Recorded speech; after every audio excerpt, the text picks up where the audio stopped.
Okay, so today my guests are Dan and Efrem, who created the charity StrongMen, which aims to tackle emotional and mental health issues brought about the suffering of bereavement. And primarily, it's about providing weekend breaks for men, and it's kind of around physical activity and building a community of like-minded people. And I was on the very first weekend myself, and for me, it was this huge reset button to my life. You know, I found my purpose again. You know, I was really struggling with, losing my baby daughter. And, Strongman has really helped me incredible amount. I'm just, without any further from me, I'm just going to pass you over to Dan and Efrem to introduce themselves. Morning, my name's Dan and I'm 43 years old. I'm in the IT industry at present. My background is that I suffered a bereavement in 2015 when my wife was killed.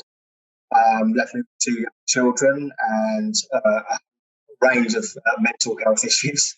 And through part of my recovery and through getting better overall, I realised I wanted to help people along the way. I think it's very easy for people like you and me and Efrem.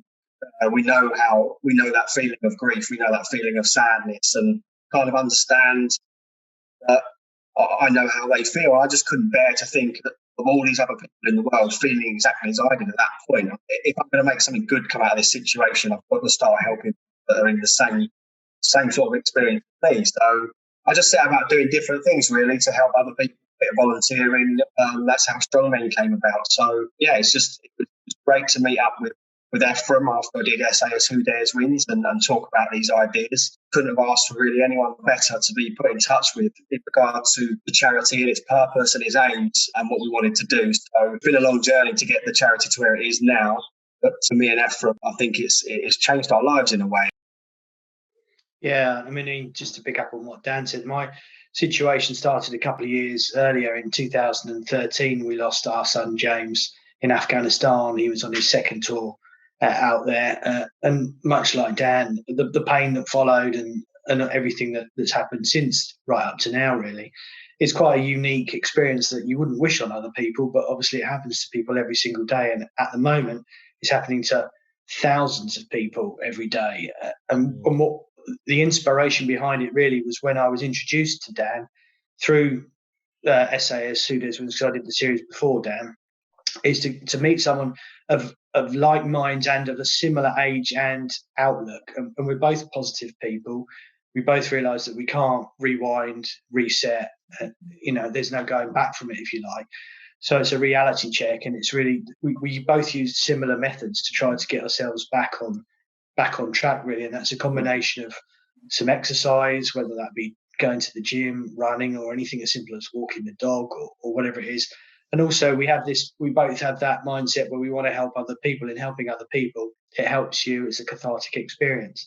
And we both had similar experiences, Dan with victim support and myself with SAFA, where when you sit in a room with people who've experienced similar things to you, and both Dan and I have experienced an unexpected loss, not like something through perhaps cancer or through an illness. It was literally it happened in the blink of an eye, and then everything stopped on that time and then moved forward differently. So we use the same sort of coping mechanisms, if I like, which is physical, but also going back to what I was saying, when you're in a room with other people or in the company of other people who have suffered a similar thing, you have an instant bond, you have an instant empathy, and you do understand where they've been, perhaps where they're going, and the challenges that they will have, not always on a daily basis, but not even on a weekly basis, but you understand the build-ups to big anniversaries. And whenever you hear on the news, like Dan was saying, of people dying through knife crime or through the current virus, it's not just a number. Every single one of those numbers has a family, has friends.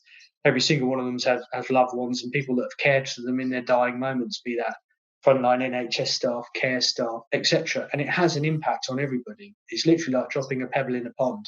The ripples just go on forever and ever. So what we wanted to do, and it has evolved, we started off with all these crazy harebrained schemes of going all over the place and providing all sorts. And the real key to it, that we found the success of it, is the simplicity of it.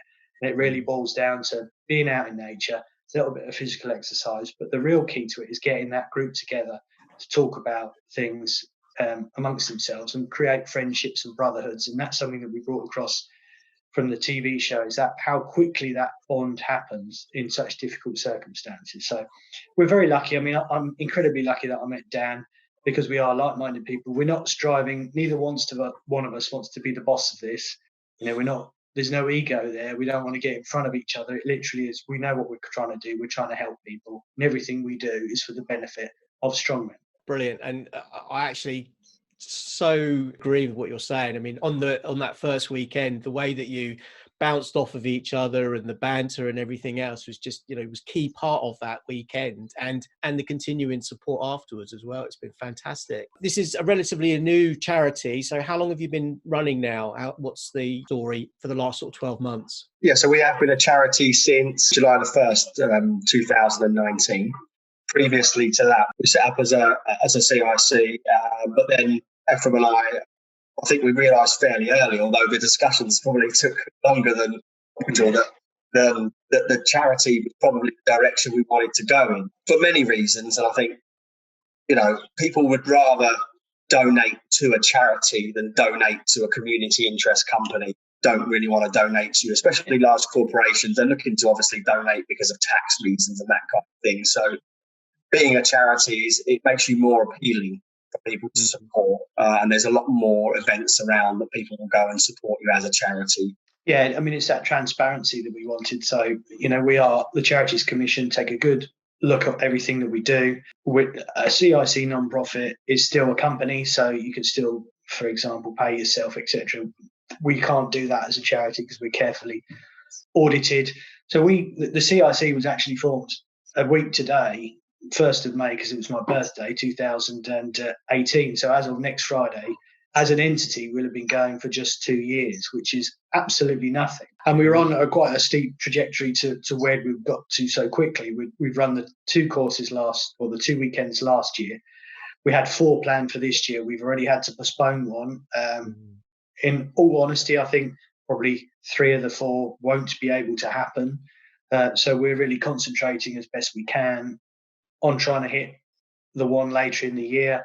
We've got other things planned as well around what we're going to try and do, not just in terms of the fundraising side of things, but the governance side of things, the support that we offer, because the world has changed and it's probably not going to change back to exactly as it was. So we have to be realistic and try and think a little bit cuter in everything that we do. And that's why being a charity is so important, because everybody's aware at the moment the pressures on charity, because with such huge events being cancelled, from the London Marathon, where massive charities look for millions and millions of pounds. I mean, I think it's unlikely that will happen this year. But other smaller events, the Brighton Marathon's been lots of events have been cancelled, and it's not that you can't just do them, you can't train for them either. So I think there'll be a massive impact on fundraising ability, which is where we're lucky again, because we have 0 overheads. We don't have a premises, we don't have any paid staff. So we're lucky we can fold back in and really scale everything down again in terms of those overheads. What we've lost is momentum, and that momentum was really gathering ahead of steam in terms of us networking with people we've created, or we've formed some really good partnerships with some real high profile companies, the likes of Renault Motorsport, the likes of Leeds Rhinos. We've got a really good campaign which was planned for this year, which will just funny hop into next year now. We've been working with Zach, who are a really good marketing agency. So we have loads and loads of ideas. We're not going to be static at all, and we're going to run it in a different way to a lot of charities. We're not looking to do things in that cliched way. We know what works. We know we have to diversify a little bit to provide greater support to more people, especially in these times when you can't get out. So we know where we're going, and Dan and I have had numerous conversations over this lockdown period about plans that we need to put into place and things that we need to do. But that's why being a charity is so vital to what we do, because that is really the crux of all of these things, to have that transparency and to have those people able to donate to us, to support us. It is critical. Brilliant to hear that you're still working really hard behind the scenes to actually maintain the charity and the support that you're providing. It's and I can speak from my own personal experiences. It's great that you've got this community going on in the background. It's great. Other than the lockdown, how can people help you guys at the moment? I think we need all the help we can get still. I think myself and Efrem, while we had to cancel or at least postpone probably 3 out of the 4 camps this year. As Efrem alluded to, there's loads of work going on in the background. The coronavirus outbreak has just slowed our progress. It may turn out to be a blessing. You know, it may give us that little bit of extra more time to get more governance in place, to get more policies written up. I think if people want to help us at the moment, it really is spreading the word, talking about StrongMen. There's going to be thousands upon thousands upon thousands of men out there now that are affected by somebody that has died in the last 6, 7, 8 weeks from coronavirus. And they won't know about StrongMen, but they need to know about StrongMen. So anything people can do just to say, hey, do you know what? When you're ready, this is the website address. Have a look at it. Just have a read, see what they're about, And I think even if it's still early days for people, just seeing something, just reading something, knowing there's somewhere you can call on. Social media, we're active on that, as you know, Graham, and thanks for that and helping us out on that. Support, follow us, sign up for the newsletter. We do produce merchandise, which, as you can see, which is great, which helps spread the word. Yeah, look at the website, tell people about it.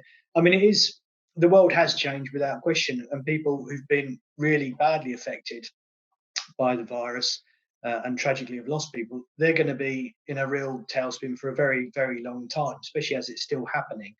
And I put myself back to 2013 where I was and how long it took me and the various stages that I went through to what I consider myself now, or where I am now. It's a massive ongoing thing. But I don't think Dan and I can put it across to people how important it is to talk to other people. I mean, Dan alluded very briefly to some of the mental health challenges he had. I had a massive kick in the stomach.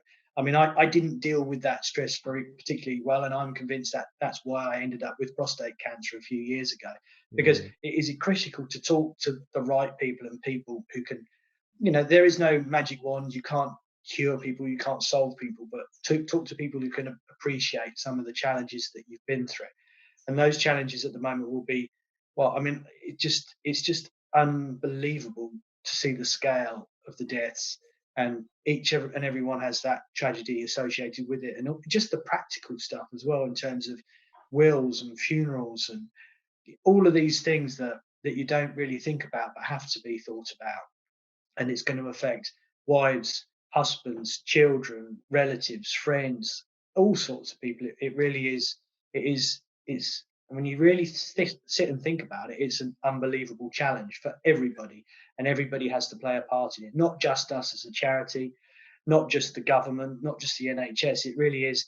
It has to change the whole nation really in our approach to things and how we look at things. To have something out there that can potentially kill you, and I think we're all a lot more realistic now to say that it could kill any of us. I mean, no one has a get out of jail card, and having had an illness that can kill you and not know about it it really is a grounding effect. And if you thought you were immune to it, or if you thought you were invincible, you're not.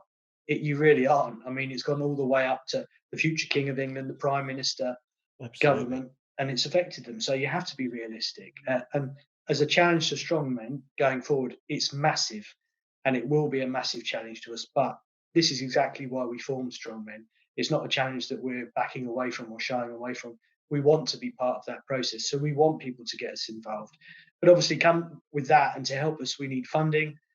We need help on that other side of things as well, because we get, with the exception of the lottery and that initial £10,000 2 years ago, we have had no grants. We have had no significant donations from corporates. It's all been done by individuals fundraising, Dan and myself doing certain bits and bobs, people donating, people buying the merchandise.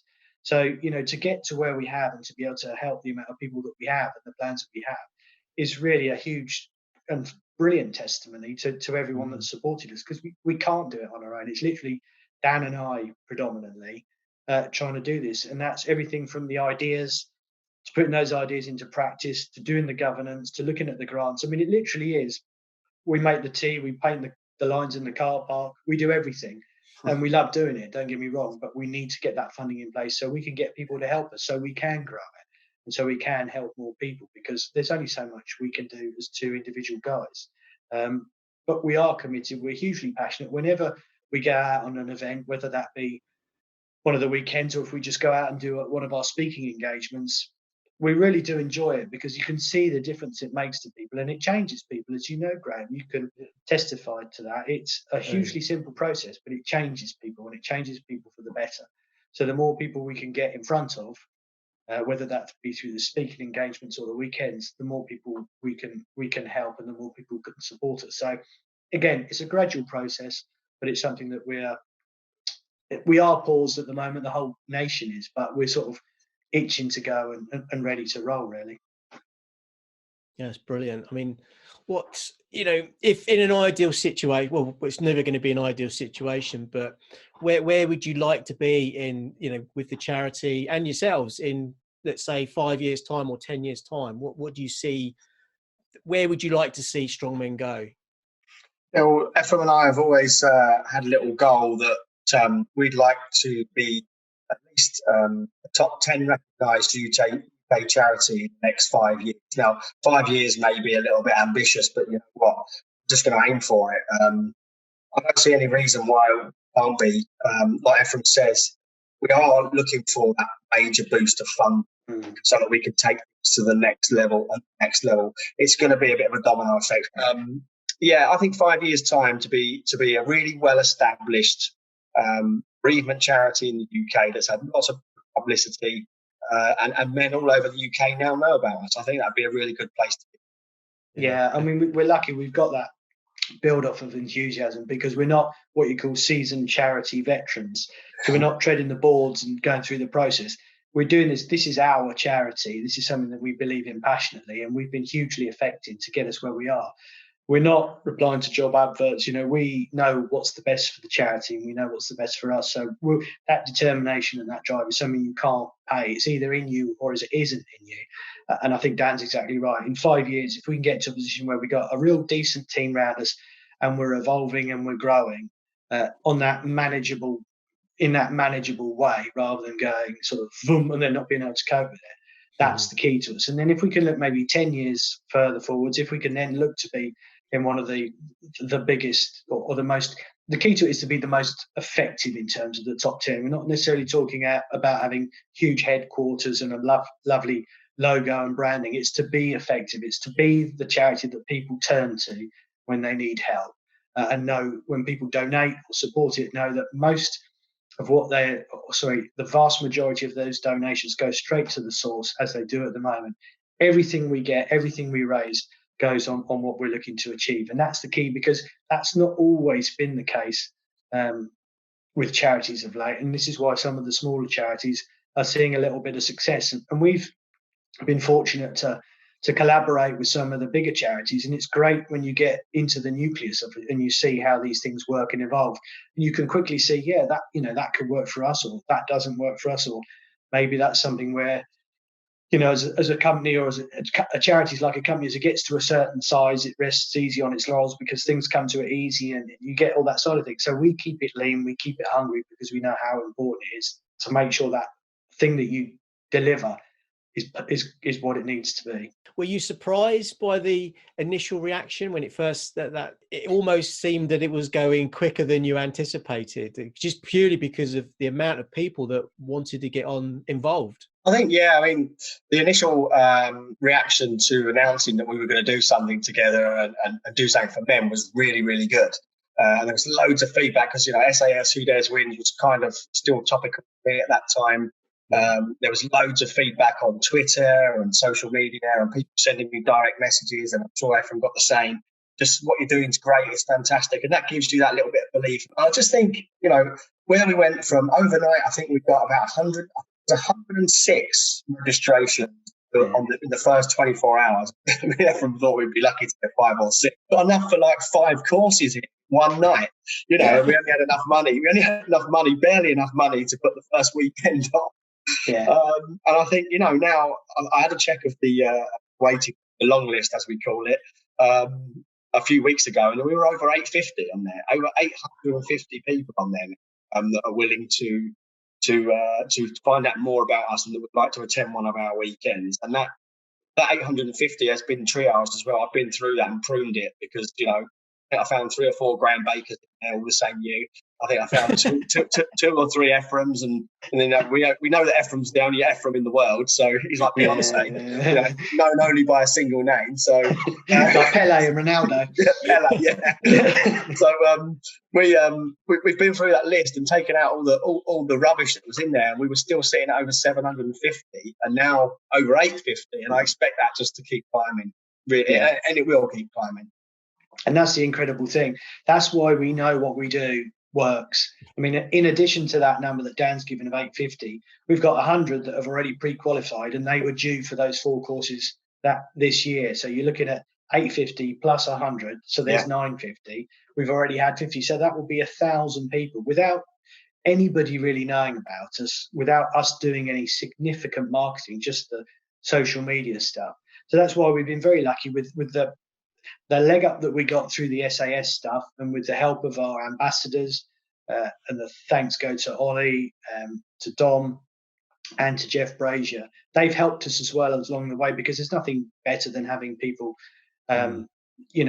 sponsor's the wrong word, but to have people vouch for your character and what you're doing as being great and effective. And obviously all 3 of them have been on the various weekends is great. And it whenever we come away from the weekends, it's just like the best thing ever. It literally is coming away from, I think Dan said it before, it's like coming back from a stag do.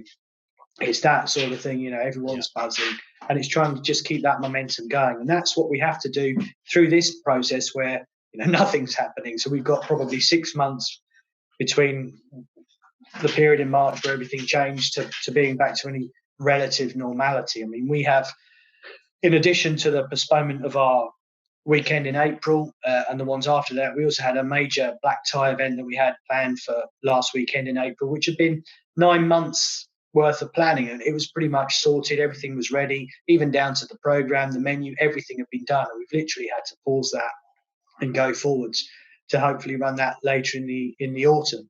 And these are great events for us, but we need them to happen. And we need them to happen to not just bring in the funds, but obviously to also make that awareness, or to create that awareness by bringing different people in, and getting corporates involved with things as well, because they really are the key, in addition to government, to grant, and all the other things.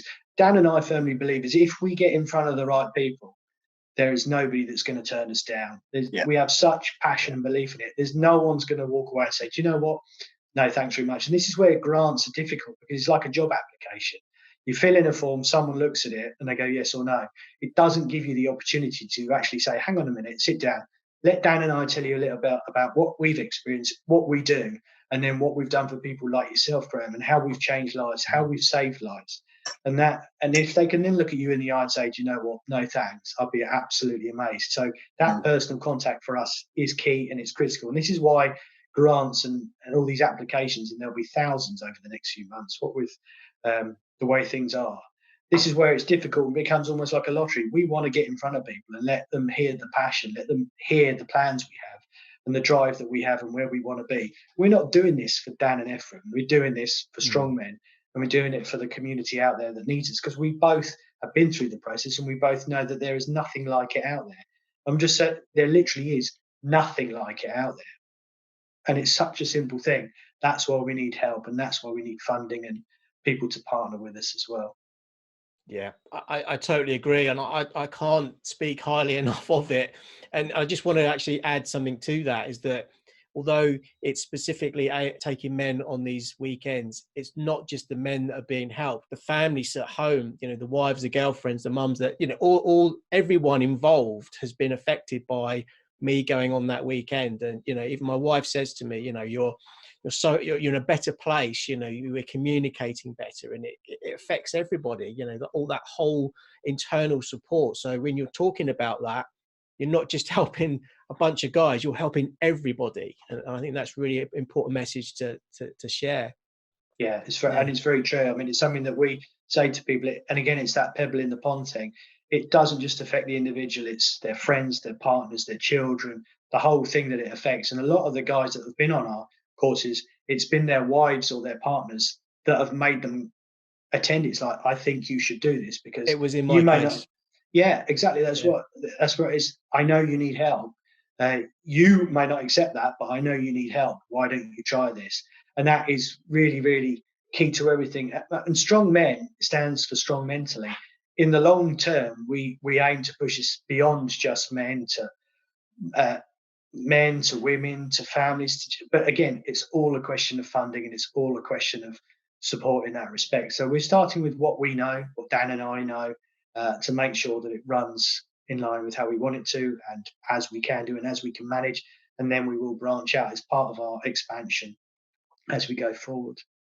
Definitely. Long may it continue as well, because it's, for me personally, it's been fantastic. The guys that I've met through the charity have been all fantastic. You know, we don't even call ourselves friends. We're part of this brotherhood of guys and families, and it's just so special. I can't get enough. And that's why I do what I can for, I volunteer and I do what I can do to help. And it's important for me too. That's been brilliant, guys. I mean, is there? I mean, you've mentioned some of the names. Is there anybody else that you'd like to say thanks to that has been part of the journey that you would like to sort of give back to? Yeah, I mean, from my own perspective, first of all, I'd really like to say big thanks to Ollie, who had the interest in helping us set up in the first place, and thanks to Ollie for putting me and F together. He helped us a lot with that first weekend as well that you came on, Graham, with the equipment. It's great to have him on board as ambassador. For me also, Howie, the psychologist that worked on SAS Who Dares Wins, the chat that he gave me after I left the process was something I think that helped change my life around, really. And just a few things that he said to me that he'd noticed about my character. And then really, I'd like to say thanks to Alex, my wife, for being so supportive of it. So she puts up with a lot. Big thanks to Andy, who does our website, and yourself, Graham, for doing our social media. All the guys that have been on the week so far have been just amazing to meet them all. After we had the first weekend, it went so well. Me and Efrem were like, I hope the second lot are all right. They might be they're not a bunch of twats. But as it turned out, they were absolutely fantastic, just like the first group. I think it's been fantastic to meet you all. It's great to say that we've got some wonderful trustees on board, thanks to them. And then finally, a massive thanks to Efrem and to Sharon as well. Without those two, StrongMen wouldn't be as far forward as it is, because, it takes a team to get it there. And I'm just delighted to have everybody on board that's on board, because it's just fabulous to be a part of it. Definitely. Yeah, I'm going to echo the same thing with me. Victoria from the show was the psychologist I dealt with. Couldn't have done this without Sharon, my wife. She's been along on both weekends to provide the medical support. Same with Dan. I mean, without Dan involved, this wouldn't be part of it. And Dan and Alex, it's a big family affair in that respect, and we're grateful to everyone. To my daughter Yasmin, who likes to get involved, and she's going to be involved in the future. To the guys out there, everybody really. I mean, it really is a team effort. We don't own this. We're just sort of trying to steer it in the right direction. It is a huge, huge effort for all involved. With all of the guys that have attended, like Dan was saying, they're such a great bunch. They really are. And to have everybody involved as we go forward is important to us as well. Yeah, it really is. We know we're on the right course. It's just a matter of steering it further. And like I say, the unknown people behind the scenes, Andy with the website, has been absolutely fantastic with everything he's helped us with. Simon and his team at B&H, who help us with the merchandise. They don't just help us with the merchandise, they introduce us to people, critical people that we've met along the way. So we have a whole host of people that perhaps we don't get the opportunity to thank as much as we would like. Obviously, with yourself, Graham, with the social media is a huge help. Wow. But it really is a huge team effort. And yeah, going forwards, we're just really excited to see where we end up. Brilliant. Just keep doing what you're doing, guys. It's been absolutely brilliant. It's been really grateful for taking out a bit of time to actually have a chat. I'm hoping to share this far and wide and get as many people in front of as many people as I can. I'll make sure that your links specifically you want me to share, send them over to me, and I'll make sure I put them in the video as well. Other than that, guys, thanks ever so much for coming on. It's been brilliant. Really enjoyed it. Thanks, man. Yes. Cheers, mate. Thank you very much.